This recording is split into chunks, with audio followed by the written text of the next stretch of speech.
Thanks for tuning in, guys, to the Pest and Lawn Ginja, and this is my lawn. I must admit, it's beautiful. Just want to bathe in it. Oh yes, it's glorious. Now it's no lie, it's been quite the journey to get to this point. It's taken me almost a year and 3 months to really transform it. But guess what, guys? We aren't done. I'm gonna wreck it. Before we begin, let's do a quick walkthrough so you can see what I'm dealing with. Overall color, everything, I'm really satisfied. It's a little bit richer in color in person. That's the good news. The bad news is I've been mowing at 1 inch, and when we get to this section right here, you can see it's scalp city. And I've got a few problem areas along that edge, that perimeter edge is where I'm scalping the most. Now I'll take you around back. You can see I've left it really long in the back. It's fairly maintenance free. A lot of you guys have been wondering why I haven't posted many pictures, and it's just because I really haven't had to do much with it. It looks good, it feels good. Right now the grass is a little bit long. I'd say we're probably at about 5 inches right now because I haven't mowed it in about 7 to 10 days. Fairly maintenance free. So today we're going to scalp it down, and we're going to do all of it. Step number one of my process, I'm going to scalp the lawn. Now my backyard's going to take a beating because I'm going to take it down from about 4 inches all the way down to 2 inches.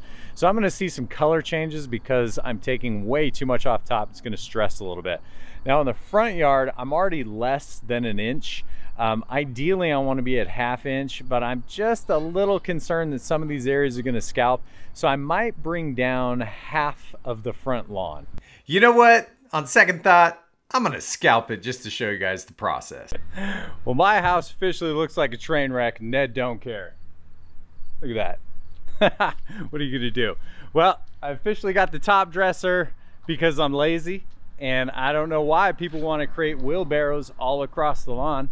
I have my 1/16 screen sand, and then I just got some leveling topsoil as well. Let's take a look at the lawn. It didn't take as much of a beating as I thought. It's actually doing fairly good. To make a long story short, the color's decent, but you can see every one of these brown areas is where I scalped with a mower, and it's pretty bad. And it's all because it's not level.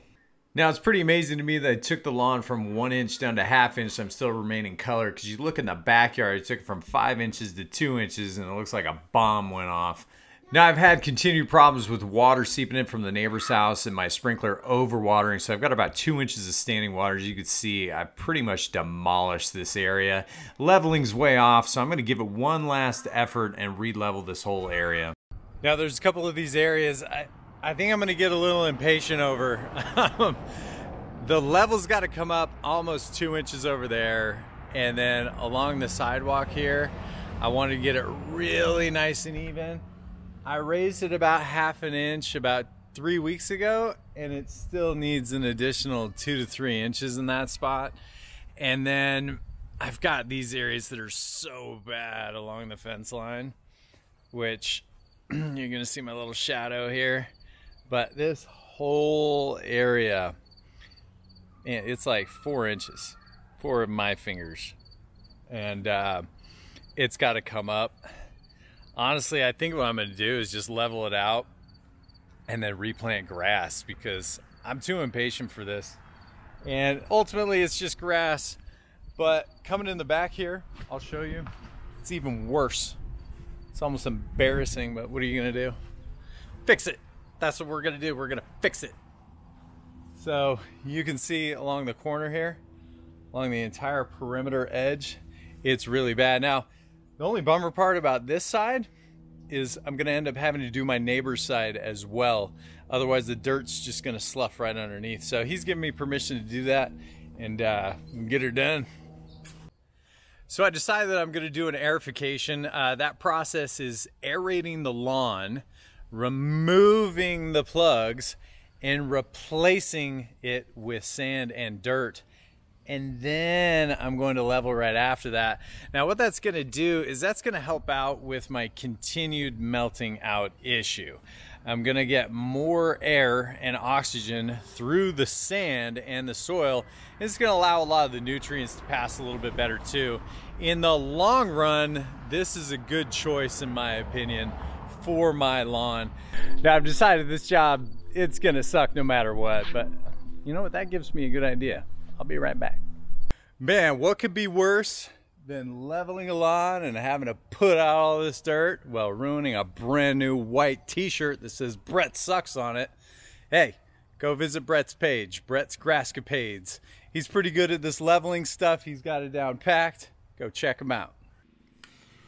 If you've aerated a lawn before, you know this job can suck. The machine weighs about 150 to 200 pounds. It pulls 3-inch plugs from the ground, but the benefits are fantastic. Now, if you have a lawn like mine that is highly dense in thatch, aeration might be for you. Now, what it does is it pushes a bunch of turds out of the lawn and provides a lot of space for the grass to grow laterally. Lawn aeration is a fantastic way to increase oxygen, water, and nutrients back into the soil. Now, part of the aerification process, I'm going to pick up all these plugs and then I'm going to replace it with sand. Now, traditionally, you're not going to do this. You're just going to leave the plugs and allow them to disintegrate and go back to where they came from. You don't want to pick them up because it holds a ton of micronutrients. You want all that goodness to go back into the soil. This sucks. But you could almost see the color coming back already just between me aerating and raking it and getting a bunch of that debris out. It's already coming back together, but you got to see the size of these piles. This is my thatch pile. Just friendly reminder out there, lawn aeration removes thatch. So you can see this big layer right here. It's thatch.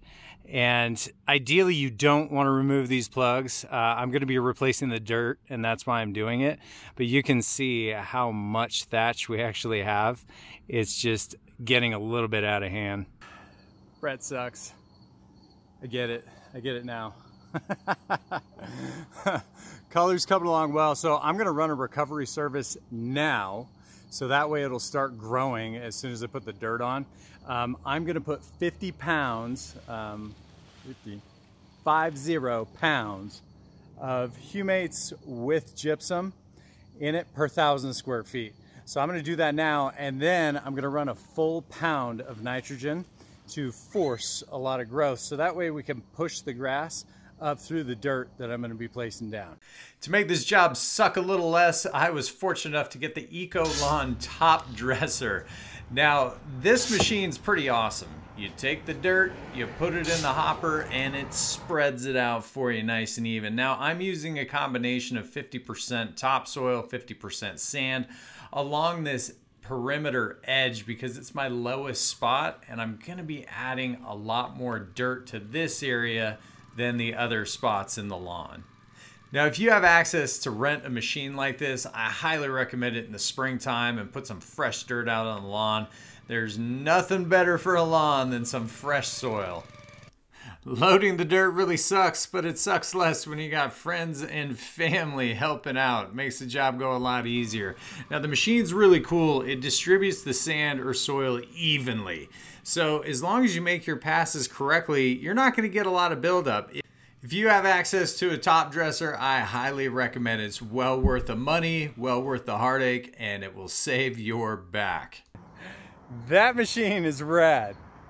That just saved me so much time, I can't even describe it. Like, unbelievable. Pretty cool, huh, bud?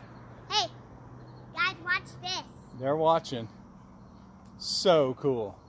Now, we decided to burn the midnight oil just to get her done. Now, one lesson that I learned, you might as well just open the chute as far as it goes if you're going to be leveling. It makes the job go a lot faster.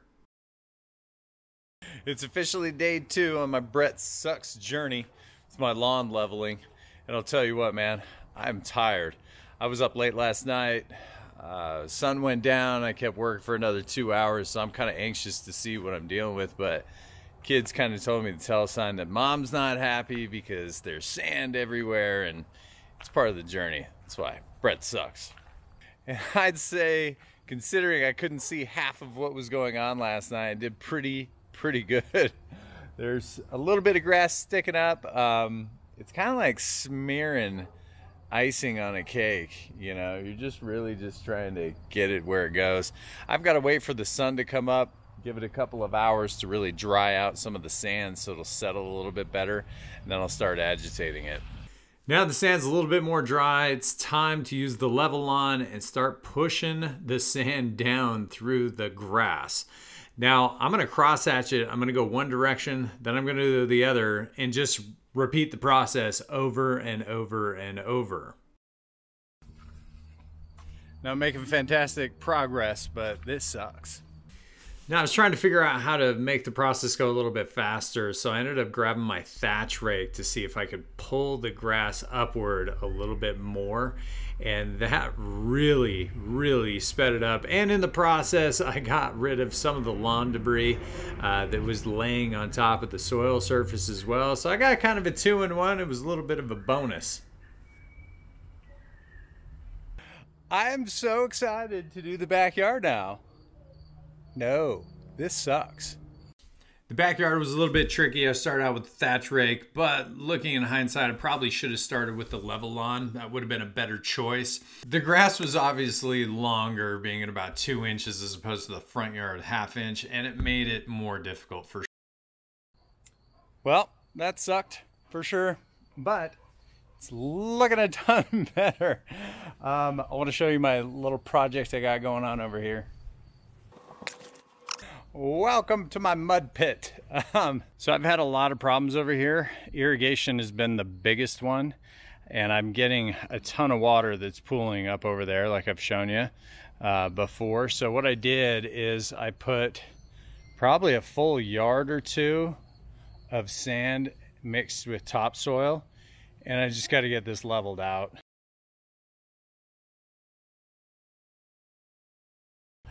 I'm back. It's day 3 of my lawn leveling, and this sucks. It's gonna pay off big time. I'm pretty happy. Ned's pretty much not caring over here, which is awesome, and he's enjoying the sand. But man, there's sand everywhere. There's sand in my house, sand in my undies, sand in my other places. But yeah, let's go take a look. Now I'm down to about a yard of dirt, and I'm down to less than a yard of sand, which is pretty crazy.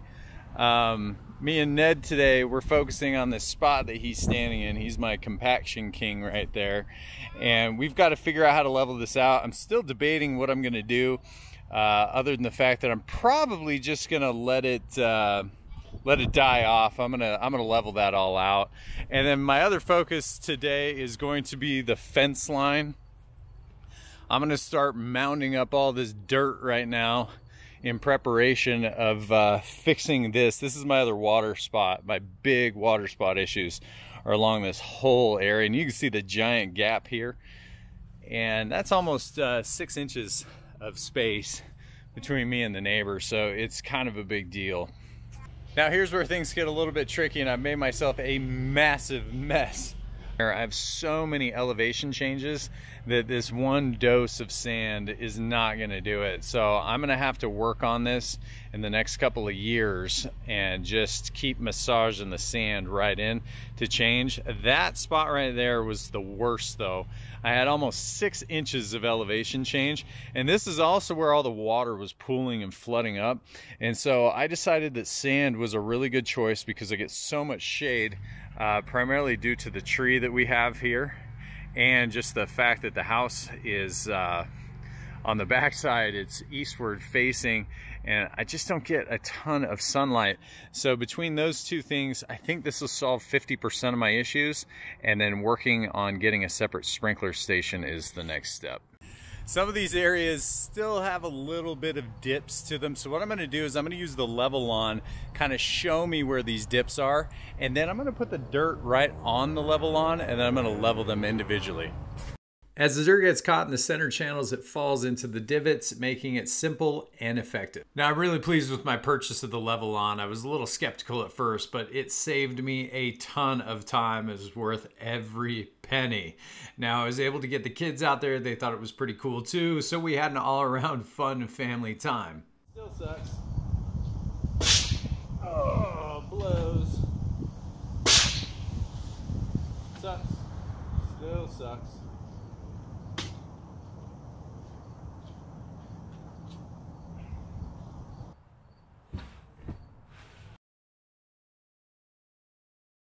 Now along the fence line, I'm going to change my approach dramatically. I'm going to end up using the pure topsoil to raise some of these areas up to 6 inches along the fence line. Now I did end up going along the other side of the fence on my neighbor's side and kind of filling in some of the gaps that he has on his side too. Sucks.